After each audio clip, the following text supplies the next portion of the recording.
All right, guys, let's get into it. We're talking about stocks this episode, and we've touched base on definitions, use cases, and incentives.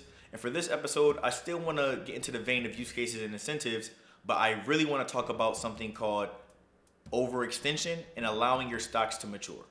Now, what does that mean? Overextending is when you put a little bit too much of your value or too much of your money into a stock, and you kind of have to pull out before you really want to, due to the fact that you're not able to live off of the rest. I want you to be very, very, very conscious of this, especially when you are in a situation where you're investing for long periods of time, because you're not going to allow your stock to mature if you put too much money into it and you're pulling out before the target response that you're looking for. So make sure that you're in a situation in which you dedicate monetary aspects to your investment profile that you're willing and able to have sit there over time without you having to pull from it too early or in order to live. So that's going to allow your stock to mature. You're going to be able to allow the updates to be reflected into the price, and it's going to be beneficial for you later on.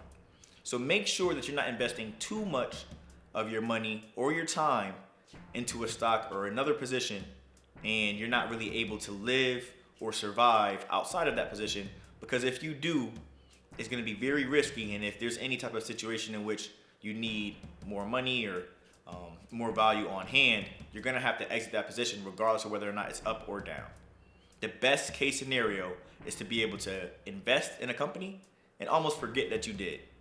Allow that money to appreciate and accrue on its own. Allow that position to mature and become the best it could possibly be without you really thinking about it.